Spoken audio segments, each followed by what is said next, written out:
It's Happy Times and Places, a positive podcast in which I, Toby Hadoke, and a guest choose our favourite things about a Doctor Who story.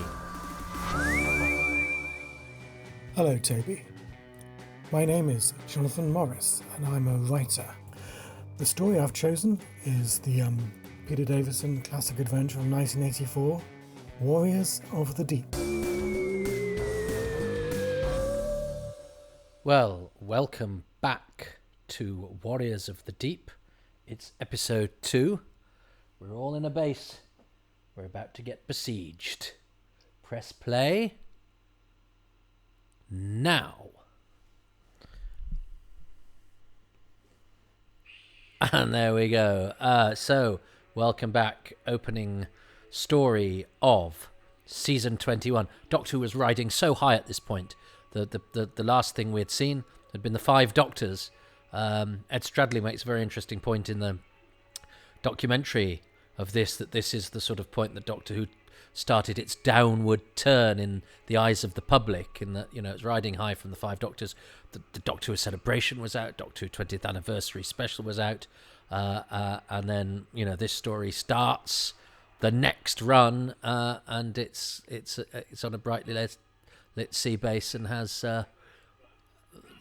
the end of episode 2 of this, which is a clip that's been used to illustrate, even by Michael Grade on Room 101, how bad, in inverted commas, Doctor Who is. Now, I have to mention this now because the stunt guard here, the one without the moustache, is Trevor Steedman. Who's Trevor Steedman? He's Private Wierzbowski. Who's Private Wierzbowski? Well, anyone who loves the film Aliens will know that, you know, all of the Marines have a sort of different thing going for them, and there's lots of Doctor Who types in there. Rico Ross from Greatest Show in the Galaxy, Tipping the stuntman from the McCoy era, and Trevor Steedman, who plays Wierzbowski, who you see in about 3 shots, and you don't see die, but there is, when it's sort of all going doolally on the head cams, you hear Wierzbowski, and he goes, ah! And I think there's been a website dedicated to Wierzbowski, and he's a bit of a sort of cult figure amongst people who are fans of the Marines in Aliens, and he is the most elusive of them all, because there's about 3 shots of him. He doesn't do an awful lot, but, you know, all of those Marines are great sort of characters, and the whole thing that they've got going on between them is a source of fascination for Aliens fans. And it's Trevor Steedman, because he was a stuntman. He was a UK stuntman. Died a couple of years ago. About 4 years ago now. So there we are. So so a link to Aliens. That sequence has. There's Trevor Steedman. There we go. A link to. So this bit's still at Shepperton. That wouldn't have occurred to me, because those guards are only on OB, and this would have intended to be done on film, so you don't get but it actually looks great on videotape, because sometimes film makes now if that set had been made of worse material, as it were, it being shot on film would have covered up that embarrassment, and you'd have had lovely sort of post dubbing and to clunk the sound effects, but actually didn't need it, because it's all great. So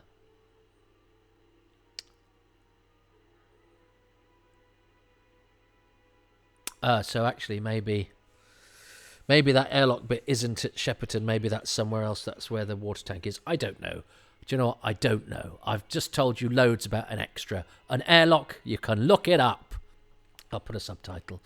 I'll say something afterwards. I think I've got a feeling this is on location somewhere, and this is a real airlock. I don't think this is a set. But I could be wrong, but I'm committed now, and I'm not rewinding. I think the water stuff, the hydroponic stuff, was at Shepperton, and that airlock is somewhere else. I certainly know the water that Davison had to swim in was really cold.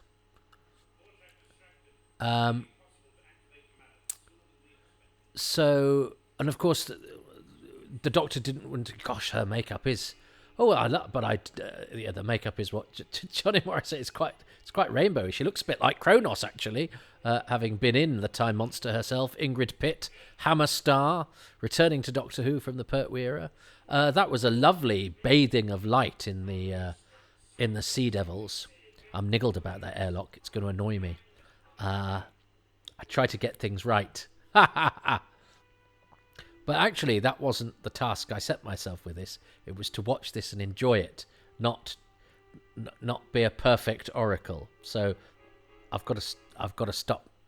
But you know what you're like, Doctor Who fans. The other thing about guards in this is that we have to play Spot the Paroli, because Paroli is played by James Coombs, another actor who appeared at the Ludlow Festival.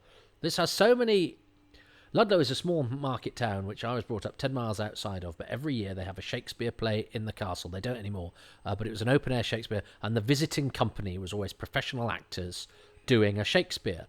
And my brother was one of the princes in the tower, and Richard III was Edward Woodward. That's the sort of casts they were getting.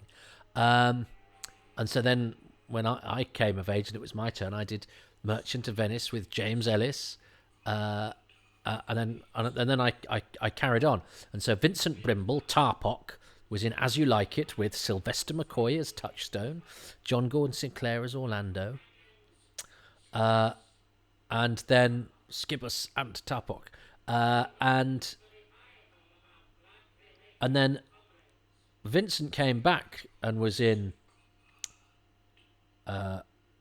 loads of them, including he did an Othello in which he played Lodovico with Colin McFarlane from Under the Lake, and an actor called John Darrell playing Roderigo, who said, "Oh, my brother designed Doctor Who a lot in the 80s. I said, "Darrell? There's not a designer called Darrell." He said, "Oh, no, he's called Tony Burrows," which is Tony Burrow, so I don't know why he called him Burrows either. So there's something going on with the nose. He said, "Yeah, my brother's Tony Burrows, who's the designer." And Tony Burrow, there's a picture of him in the Radio Times 20th anniversary special, and he went on to design films, but he's never been interviewed by the DVD and Blu-ray range. But I'm assuming he's still about, so I don't know quite what's happened there.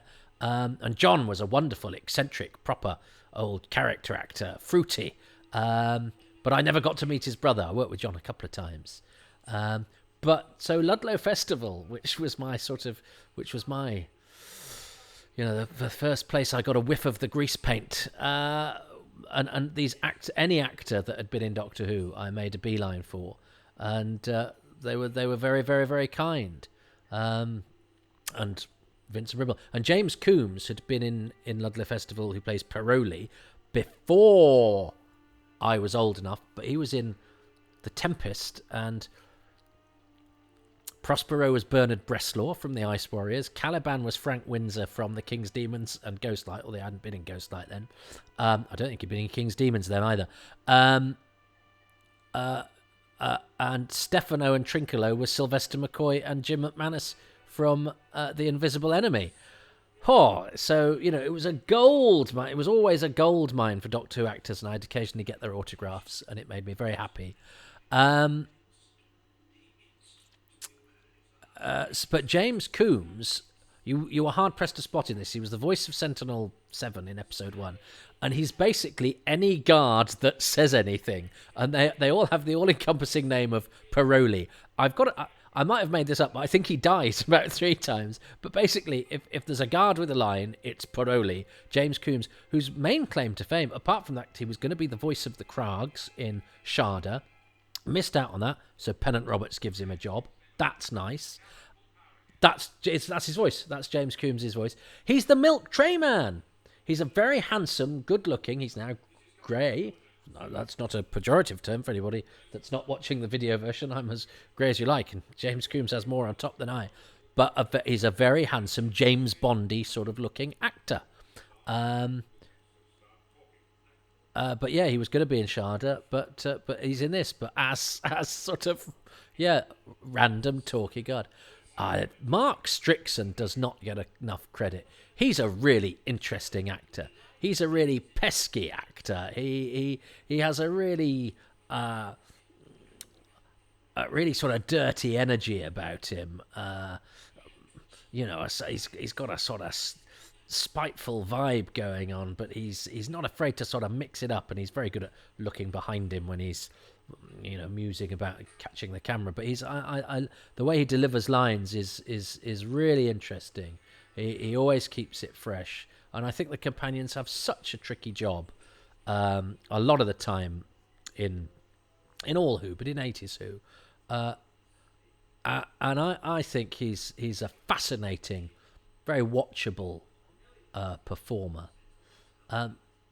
One of the female Seabase guards is bald, which I always liked. I always thought it was a little bit of there's a little bit of Persis Kambata from Star Trek: The Motion Picture about it, about that look. Although I'm looking now, I'm wondering if I've imagined that and they've just got their hair scraped back. I'm sure there's one lady who's bald, or if not, she's just appeared bald to me in the past few decades. This is great, Davison. He's got a bite to him there. I wouldn't if I were you. Yeah, that wet vet sobriquet is incorrect. He's got guts, Davison. He would be useful in a fight. He just doesn't always, deploy the piss and vinegar.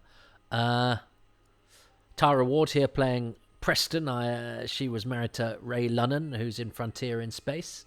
There's James Coombs. There we go. Spot the Paroli. It's the Where's Wally. That's your game for Warriors of the Deep. Where's Wally is Spot the Paroli. It's the same thing. Tara Ward, lovely woman. She writes sort of self-help books now and is a very earthy, spiritual, crystal-y lady who was married to Ray Lunnan from Harry's Game and Frontier in Space and the Sandbaggers. Lovely actor, Ray. Brilliant bit, the Doctor showing his trust by going, I'll give you my gun. And that, how better to get them to trust you under these extreme circumstances they're about to find themselves. They sort of go, well, this guy's a bit weird, but he's done that thing, and that plants a seed in Vorshak's head of going, all right, because Vorshak's not a fool. That's a very funny bit where Turlough gets to do it. I was right all along, and the incidental music goes, I think it's a bit on the nose, but I quite like it. I think that oh no, because they're inside the submarine, aren't they? So that's like the eyes of the submarine. So I was going to say I think I'd have preferred this to be a bit slimier and more organic. I still think I probably would, although I do like the submarine from the outside. It's non-alcoholic. Listeners, I've just poured my drink down my cravat. Oh God. I'm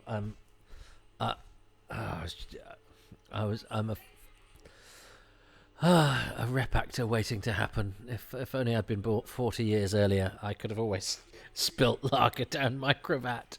It's non-alcoholic, so I don't even have that excuse. Is one of those bald, or is it all just hair scraped back? Oh, and Karina, I loved Karina when this was on. She was a character I really latched onto. She's not as prominent as she has the lovely bits with Maddox, but she's not as prominent as she was when I was a young man. She was the nice one, Karina. She was the friendly one. You sort of really bought into her.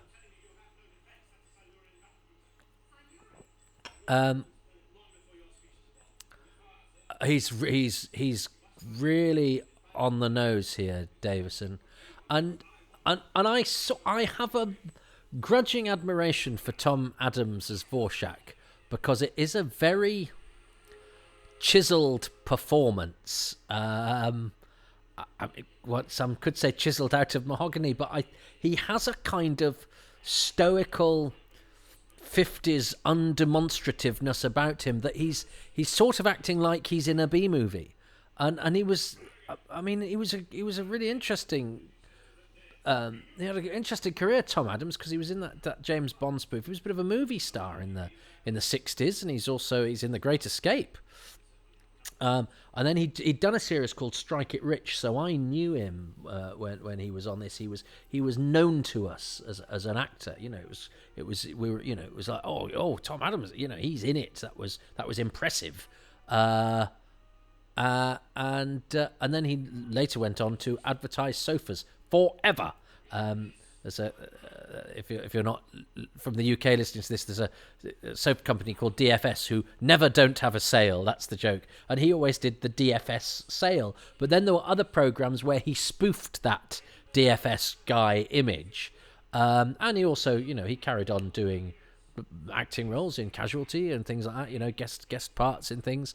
But I think he never quite shook off he committed to being the DFS guy, and that made him a slightly sort of cheesy presence on our screens, which, as I say, good for him. He sort of sent up. But for somebody who had he was a guy that people, he could have been a Bond. He could have been a one of those sort of smooth British stars, and he did have some of that kind of stuff going on in the 60s. But I know somebody who worked with him in the 80s who said he seemed very disappointed.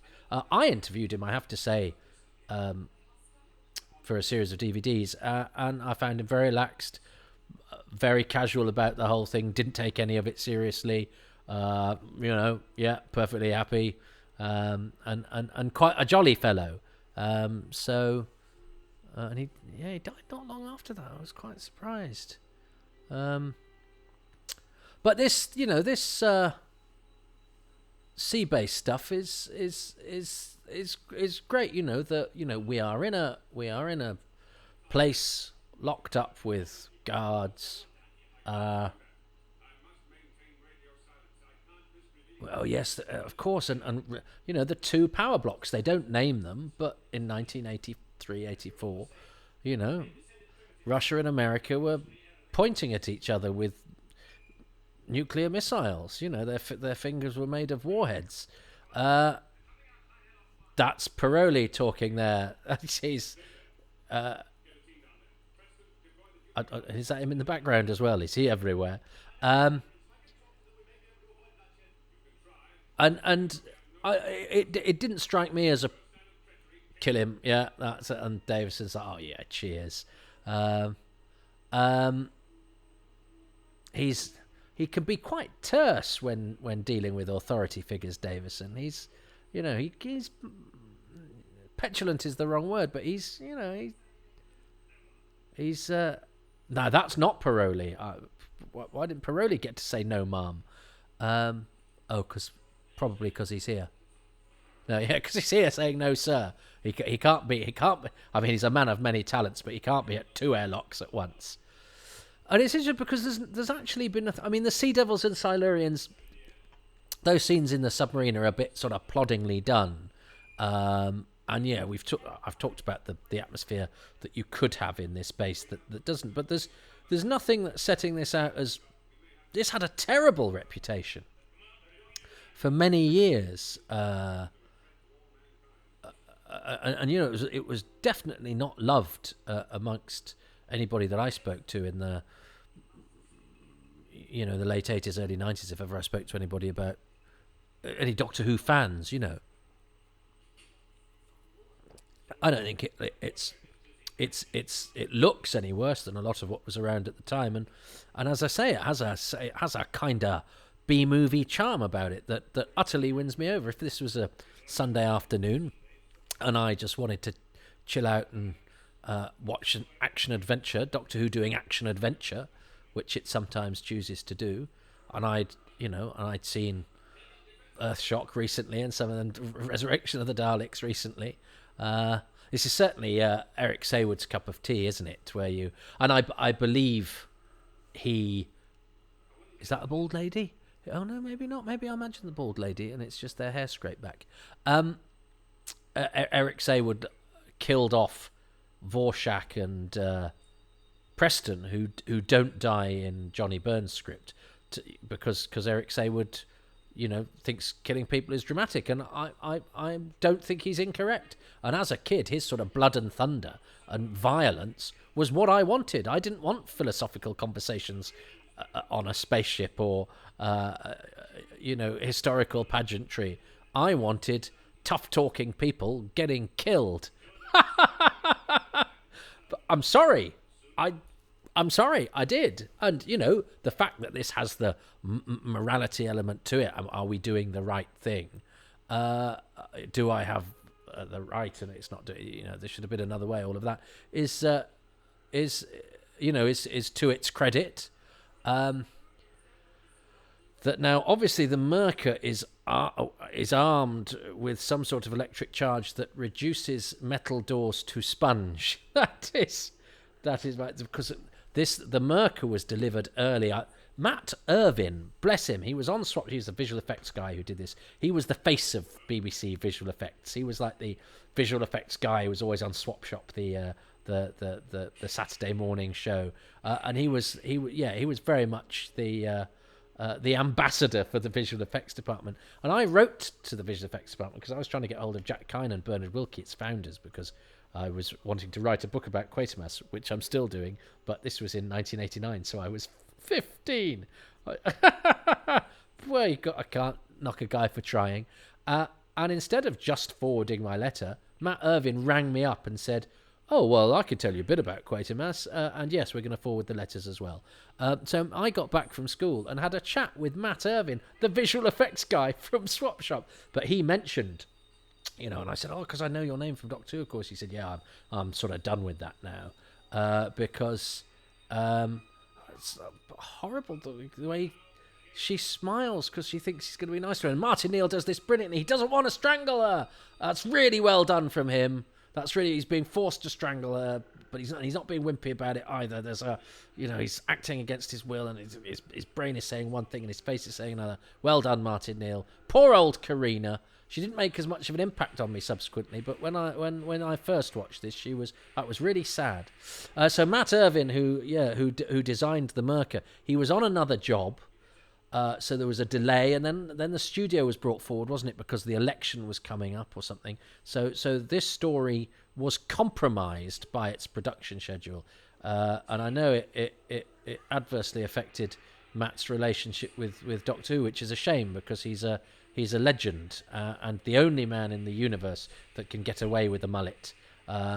He's great, Matt Irvin, and he's always been very helpful. Subsequently with DVDs and things like that. But he rang me, a 15-year-old school kid, dreamer, and spoke to me very, very nicely, and without it seeming like I was getting a royal visit, which in my house, in the middle of nowhere, as a 15-year-old schoolboy who just got back from school, it really was. Salute you, Matt Irvin, even though you're not happy with the Myrka and the fact that it was still covered in green paint. It's actually a decent, from the sort of neck up, it's decent. It's it very ambitious, and the story doesn't really need it. But actually, the Sea Devils and the Silurians don't move any quicker. That's good stoical acting there from Nigel Humphrey Bewlett going, "I'm doing this. I'm going to have to do it." I remember liking Bewlett at the time. I'm glad he survives. The only one. Braveheart, that thing's going to kill us. See, I don't think... that's not actually too bad, the old Myrka. Is it? I think it's because of the distance. There were certainly shortcomings to this when I watched it when I was 10. I remember me and my friend Ollie were quite... We loved Doctor Who, but we were quite... that hasn't quite worked, has it? And we thought the Myrka was a bit naff. It's funny, with a bit of distance of time, I actually don't think it looks... this looks any better or worse than anything that's around it. And I think some things have dated okay. But again, that might be because I've come into this with a positive attitude. Who knows? And I've got various personal connections. There's been a lot of those in this commentary. I'm very sorry about that. What facts did you learn from that? That Toby met some people vaguely related to some of these people. Sorry. What do I like about episode 2 of, or more exactly, what does Johnny Morris like about episode 2 of Warriors of the Deep, because it's sort of that I've got to guess what he might choose. I like the scene where the Doctor gains Vorshak's guarded trust. He breaks the impasse when everyone's pointing guns at each other by going, "Have my gun, trust me." And Davison, because he's had the thing on his hair slightly sweaty, and his eyes and his face is a bit flushed, so his eyes sort of pop out a little bit more. So he's looking a bit sort of action hero-y. But yeah, the Doctor giving the gun to Vorshak. That scene. What has Jonathan said? My best thing about episode 2 is that it's the first time that the Doctor is allowed to be funny. When he puts on the guy's hazard suit and says, "What have you been eating?" I was going to mention that. I was talking through it because that's a bit that Davison added. And I remember, when I was putting the DVD in, I thought, I will need to say something about that because I sort of believe it. I don't know if I like it or not because I'm quite the things that prick the senses sometimes make me quite uncomfortable, and body odor and all of that sort of thing. I'm very, very conscious of that sort of thing. So I'm not sure I like the joke. I don't like sort of jokes that have viscera and bodily fluids and smells and things in them, and yet it is quite a neat little gag. It's quite a neat little gag. So I appreciate, and it was added by Davison because John Nathan Turner didn't always let him get away with the jokes he wanted to stick in, and he got away with that one. So I think I like it, even though it's not to my taste. I don't like it, but I appreciate the fact that it's there for other people who do, and I appreciate that the leading actor brought that in. But I think mine's better with the handing the gun over, because I'm a very serious person, and jokes about smells are silly. Right. Come and join me for episode 3. Between episode 2 and episode 3, I'm going to relax and put my feet up and check that bloody airlock. Oh, Martin Neal was not in Secret Army. That niggled me. It's because Nitsa Saul was in Kessler. He was in Freewheelers though with Wendy Padbury. Anyway, yes, it doesn't matter. It doesn't matter. I'm still going to look at the airlock. I hope when I get back to you I haven't got the bends. In the meantime, this has been episode 2 of Warriors of the Deep, and I hope that you liked it. Goodbye. I think you'll find. I think you'll find. I think you'll find. I think you'll find. Well, I wasn't going to let this go, was I? And I haven't. It was done as OB at the Royal Engineers Diving Establishment, Macmullen Barracks, Marchwood, Hampshire. The Doctor in the hydro tank, the Doctor finding the escape route, and the Doctor in the service airlock, all from episode 2, were done as an OB shoot on the 27th of the 6th, 1983. And in fact, the stuff in the cooling chamber and even all the Silurian stuff was also done as an OB unit at Shepperton Studios. So rather than being filmed at Ealing as that stuff normally would be done, that sort of stuff was done at Shepperton and on videotape, which is why it doesn't have that sort of filmic look. But yeah, the bit that was really vexing me was whether the hydro tank and all the underwater stuff with the Doctor was done separately, and it was. It had its own day, 27th of the 6th, 1983. Oh, and Trevor Steedman, who's the extra I noticed, who's Private Witzbowski from Aliens, he is in that OB shoot, but he's also in the studio for episodes 1 and 3, so you can spot him there. I think you'll find. Well, I have found, and now you've found too, unless you'd already found, in which case you could have told me that I think I should find, which I have.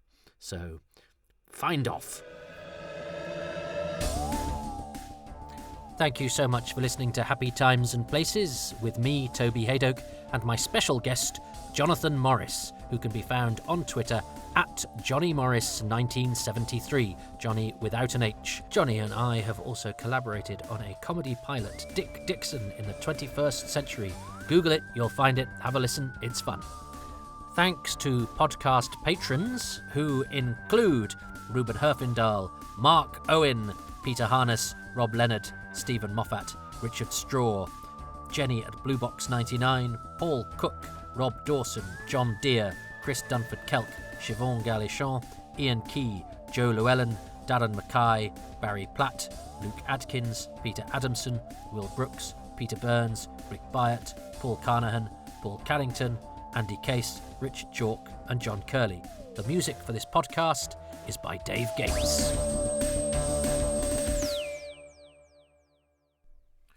Do join that list of patrons and get early and exclusive material at patreon.com/Toby Hadoke. It starts for as little as £3 a month, though you do get charged straight away, and there are lots of goodies available. If that's not your bag, but you'd still like to do a one-off payment, you can go to kofi.com/Toby Hadoke. But look, I know times are tough. I'm very, very grateful to you for listening. But you know what doesn't cost a thing? Spreading the word, and even going to your podcast provider and giving these podcasts a 5-star rating and perhaps a few positive review words as well. That really helps to get my algorithms going in the morning, and they need all the help they can get. Subscribe to my YouTube channel, go to my website, tobyhadoke.com, follow these podcasts on Twitter @HadokePodcasts, and go to twitch.tv/XSMalarkey for a live comedy show with me and 4 of the world's finest live stand-up comics every Tuesday at 8 p.m. GMT. That's twitch.tv/XSMalarkey, the letter X, the letter S, Malarkey, Malarkey. Thank you.